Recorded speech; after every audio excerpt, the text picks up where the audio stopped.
नमस्कार, ये आकाशवाणी शिमला है। अब आप प्रभा शर्मा से प्रादेशिक समाचार सुनिए। आज के मुख्य समाचार। प्रदेश में 4 सितंबर तक बंद रहेंगे स्कूल, यथावत जारी रहेंगी कोरोना की बंदिशें। राज्य मंत्रिमंडल ने अध्यापकों की विभिन्न श्रेणियों के 4,000 पद भरने को दी मंजूरी। केंद्रीय मंत्री अनुराग ठाकुर ने कहा, पंजाब सरकार से उठाया जाएगा नंगल तलवाड़ा रेल लाइन भूमि अधिग्रहण का मामला। और टोक्यो पैरालंपिक का आगाज, ऊना के निषाद कुमार भी ले रहे हैं भाग। अब समाचार विस्तार से। प्रदेश में सभी स्कूल 4 सितंबर तक बंद रहेंगे।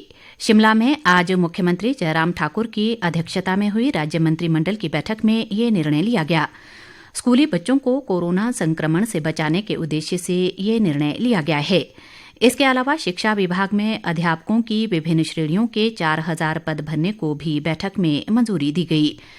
शहरी विकास मंत्री सुरेश भारद्वाज ने मंत्रिमंडल की बैठक के बाद बताया कि इनमें ड्राइंग शिक्षकों के 820 और शारीरिक शिक्षा अध्यापकों के 800 पद भी शामिल हैं। प्रारंभिक शिक्षा विभाग में 2,640 जबकि उच्चतर शिक्षा विभाग में 1,360 पद अनुबंध आधार पर भरे जाएंगे। उन्होंने कहा कि राज्य में कोरोना संबंधी सभी बंदिशें यथावत जारी रहेंगी।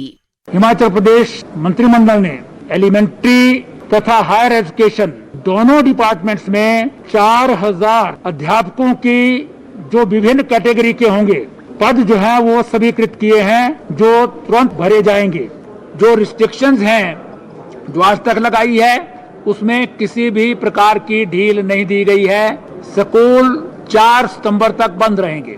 ऑलरेडी जो सोशल गैदरिंग्स हैं उसमें 50% of the capacity of the ground और द रूम और हॉल वो ऑलरेडी जो लगी हैं वो एज इट इज चलती रहेंगी। मंत्रिमंडल ने ग्रेटर शिमला क्षेत्र में जल आपूर्ति योजना सेवाओं में सुधार के लिए केंद्रीय वित्त मंत्रालय के आर्थिक मामलों के विभाग के साथ नेगोशिएशन पैकेज के प्रारूप को भी मंजूरी दी। शिमला जल आपूर्ति और मल निकासी परियोजना का मुख्य उद्देश्य शिमला शहर में वर्ष 2050 तक पानी की मांग को पूरा करने के लिए सतलुज नदी से अतिरिक्त 67 MLD पानी और विशेष क्षेत्र विकास प्राधिकरण कुफरी, शोघी, घणाटी और अन्य क्षेत्रों के लिए आने वाले वर्षों में 24 घंटे पानी की आपूर्ति सुनिश्चित बनाना है। मंत्रिमंडल ने नई पेंशन योजना के तहत आने वाले शहरी स्थानीय निकायों के कर्मचारियों को सेवानिवृत्ति व मृत्यु ग्रेच्युटी का लाभ लेने का निर्णय भी लिया।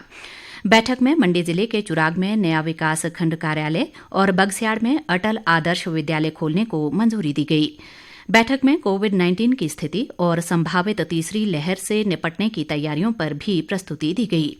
इसके अलावा बैठक में जनहित से जुड़े अनेक निर्णय लिए गए। मुख्यमंत्री जयराम ठाकुर ने कहा है कि राज्य सरकार कमजोर वर्गों के कल्याण के लिए कृत संकल्प है।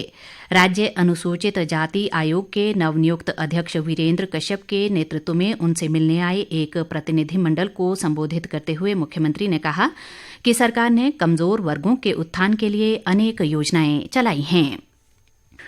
सूचना व प्रसारण मंत्री अनुराग ठाकुर के सम्मान में भाजपा की जन आशीर्वाद यात्रा आज तड़के करीब 3 बजे ऊना जिले के महतपुर में संपन्न हुई।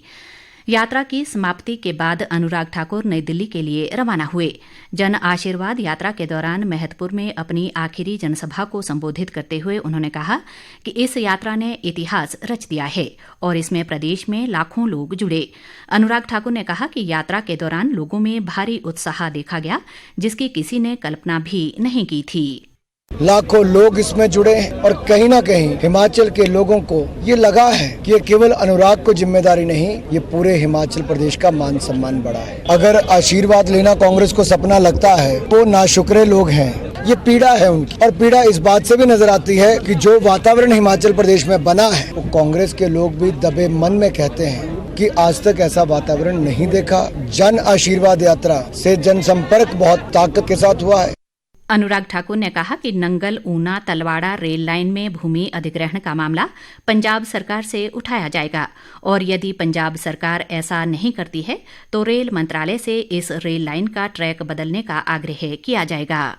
नंगल ऊना तलवाड़ा रेलवे लाइन कहीं ना कहीं जम्मू कश्मीर को हिमाचल, पंजाब और देश के साथ जोड़ने का काम करती है, इसलिए उसके महत्व को जानना चाहिए। हम एक बार फिर पंजाब सरकार के साथ उठाएंगे कि उसका भूमि अधिग्रहण जल्दी हो। अगर नहीं होगा तो हम रेलवे मंत्रालय से आग्रह करेंगे कि उसका ट्रैक बदलकर हिमाचल की ओर से ले जाकर पठानकोट के साथ जोड़ा जाए। आज़ादी की 75वीं वर्षगांठ के उपलक्ष्य में देश भर में मनाए जा रहे अमृत महोत्सव के तहत आकाशवाणी केंद्र शिमला के समाचार एकांश ने अमृत महोत्सव क्विज आकाशवाणी समाचार के साथ शुरू किया है। इसके तहत पिछले कल पूछे गए सवाल हिमाचल प्रदेश में किस स्वतंत्रता सेनानी को पहाड़ी गांधी के नाम से जाना जाता है का सही उत्तर है बाबा कांशीराम और सही उत्तर देने वाले विजेता हैं देव नेगी। विजेता का चयन लकी ड्रॉ के माध्यम से किया गया है।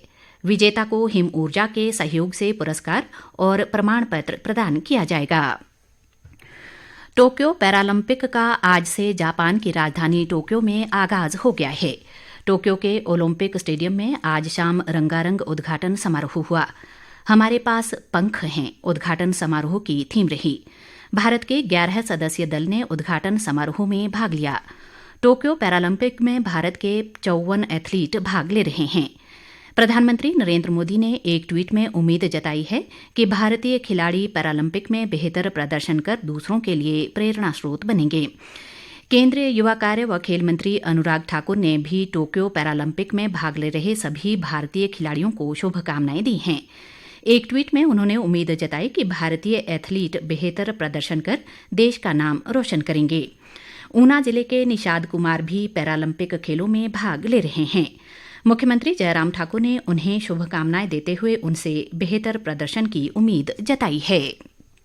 प्रदेश उच्च न्यायालय के कार्यवाहक मुख्य न्यायाधीश न्यायमूर्ति रवि मलिमथ ने युवाओं से अच्छे इंसान बनकर समाज सेवा में अहम भूमिका निभाने का आह्वान किया है।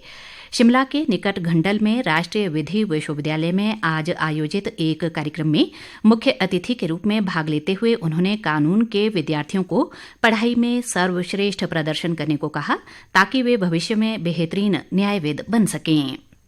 प्रदेश कांग्रेस अध्यक्ष कुलदीप राठौर ने सेब के दाम गिरने पर चिंता जताई है।